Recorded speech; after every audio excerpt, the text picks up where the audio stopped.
Hey Ash, wake up. You just hit 10 today. I got a present for you. Oh, awesome, Mom. What did you got me? Get the fuck out of my house. Wait, what? I'm just kidding with you, silly. I got you a present. So tell me, guys, what did Mom buy for Ash on his birthday? Leave your creative responses down in the comment section. Let's go right into the match itself. Oh, silly intros. I love doing those. Hope you had good times watching that. More to come. Anyways, today we have an NU tier match against Colin, I believe he is called. And as you can see, he's got a couple of friends. I, on the other hand, have a couple of friends as well. But a couple of my Pokemon are totally out of the box. I want to think out of the box. I don't want to lock myself into the box because I've been getting a little bit tiresome of using standard stuff. So we have Rivalry, Flexure, and Rivalry, Luxray, my Luxray. So stuff should be a little bit interesting. We're gonna see. So special defensive Juvia switches in as a lead. He leads with a little ape. Not really all that little because this thing packs like an absolute truck. Look at that. Mike Tyson would have not stand a chance. Close combat nearly took me out. Revealing the life orb, I could have gone for a surf. I was kind of surprised he actually stayed in, but I guess he was thinking that if I had been normally offensive, then he would have probably even one-shot me after that massive results of damage right there, right then. He's gonna go for the Thunder Punch afterward just in case I switch out. Didn't really see the point. Plus, even if he does stay in, I know for a fact Mr. Gun could come in and probably two-shot everything on his team. So even if my Ludicolo does go down to hell, then you know, he's still gonna have some sort of problem facing this Pokemon afterwards. So he did think I will over-predict quite early in the match, and it did work for him. But again, like I mentioned, it's not a big cost because I can still you know, take out something on his team. Breast Milk is coming in. I'm gonna throw some water at her, totally obliterating everything in sight. And that Miltank is going to be taken down, which is excellent. Not really much to say about that because Miltank is actually a pain to deal with, and taking it out this early in the match is always a splendid sight to behold. He makes an excellent move right there. Expect me to switch out, which is exactly what I did. I was thinking Sucker Punch is a little bit expected, being that I can normally outspeed him. He's probably going to be fair me going for the Surf again, and he did took me by surprise going for Pursuit. Double the power, nearly took me out, but he did take me down to a 1 life orb recall HP bar damage, to where I'm only gonna be forced to attack him once, which is a problem. Anyways, here is the Alpha, here is the Omega. Yes, Alpha comes in. This is my new series of Pokemon. I've used Ultras, I've used Alphas, but they're coming back. And they're offensive as no other. This one runs a Curse White Herb. It's mostly used like mid or at the end of the game when people don't really expect it and think it's like a supporter set. Not really the case here. Earthquake easily takes down Moonferno because of the White Herb, you know, kind of taking away the minus speed stats right there. I'm in a good position. I'm just gonna go for the frustration. Unfortunately, his Mischievous is gonna miss a Will-O-Wisp twice in a row. Now, first time was very unfortunate. Second time, you gotta consider that it was paralyzed, so the chances of hitting that are highly reduced. And he did hit on the last one. I'm thinking he's gonna go for the Pink Split, realizing that frustration from my Mad Cow is probably not gonna take him down. He can regain much of his health. I'm gonna switch out to my Mist again, but he gets the paralyzation. I was so sure he was going for the Pink Split there. Kinda tried to regain some HP, so Life Orb Recall is not gonna take me down, but fortunately that will not be the case. Anyway, switch out to Luxray because this is how you play.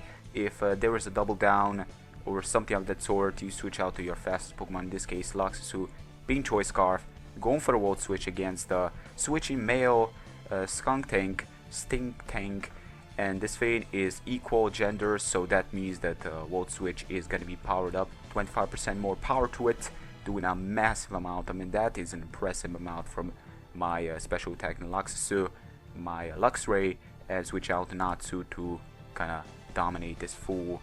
Didn't want to go for the sub because obviously Skunk Tank could go for a Sucker Punch, so I stayed in, just attack straight out of the bat, predicting him to predict me to go for a sub. By now going for a Sucker Punch, take him out, take the Ice Beam afterwards, which I was kind of expecting.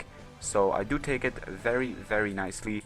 Switching out to my meal tank, realizing it's probably not going to be doing me much. He does have an Exactor, and it's probably going to be my own trap if I do have it in case and in case scenario. So I decided to switch out to it, preserve my flexure. But again, Evilite flexure is actually quite impressive. With max HP taken down, not taken down, but taking that ice beam from it, that is a very impressive score. But I'm gonna go for the Volt Switch against the Semi-Poor, I believe it's called, or is it Semi-Seer? Semi-Poor, Semi-Sage, there are so many Simis in this game.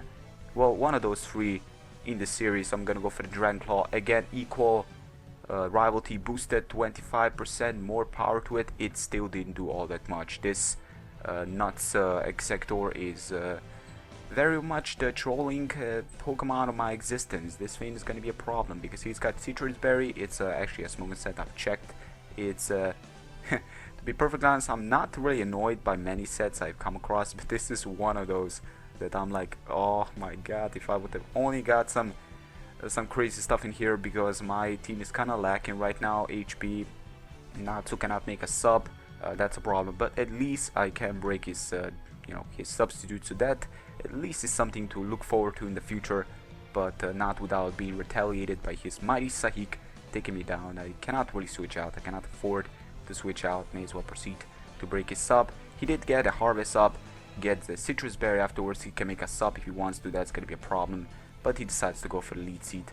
I'm kind of hoping he doesn't have Harvest, I'm kind of hoping he doesn't activate Harvest really early, because with Lead Seed support, and bam, Harvest straight up activates again. This is crazy. A little bit risky when you think about it. I know it's a smoking set, but it's risky because if you force him out as he uses his Citrus Berry, then he doesn't have that Citrus Berry anymore, and it's not as effective as he would have normally been. But this is not happening because I cannot afford to stay in with my Luxray. Not to mention that I just cannot force this Pokemon out for the love of me. I do go for the Dynamic Punch, trying to go for some confusion hit. That's mainly what I can do at the moment, but he just does not hit himself. He makes a sub. What a painful sight to behold. At least he doesn't have Giga Drain, so there is at least some good news to it. But at the end of the day, this Exactor is definitely not. So this Pokemon really living up to its name. And I've always wondered, checking out that sprite of his, there's really not much I can do here, so there's really not much I can talk about prediction wise. So I'm just gonna stay here trying to do as much damage as possible, but just look at him all smiling and being all happy. This moveset works for him. I believe if there is a moveset and a Pokemon that go perfectly together, this is like a perfect date. It truly is. They work perfectly together. What a couple. My god, this thing is trolling me to no end, and it's probably gonna take me into my grave. Fortunately, Golurk going down, Luxray by being my last Pokemon. In this case, I'm pretty much done. Crunch didn't do all that much to begin with. He is actually especially defensive, and here is where I actually decide, you know what, let's see how much defensive power or how powerful Luxray is with Rivalry. Boom, with a thunder. I'm just trying to test things out, and that did impressive amount, because again, like I mentioned, he told me, my opponent here on Skype, he told me he's got a heavily invested special defensive Exactor, and considering that, Thunder did impressive amount. There's nothing to laugh at that amount of damage. But unfortunately, Exactor is gonna be taking me out afterwards easily. Great match. I had plenty of fun. We win some, we lose some. It's part of gaming, and I had a very enjoyable time playing Colin against the team. Lots of cool stuff happening. He caught me by surprise there, and he totally deserved that win. So, hope you guys have enjoyed as much as I did. If you did, click that like button. It helps me out a lot. Thank you very much, and until next time, take care. Peace.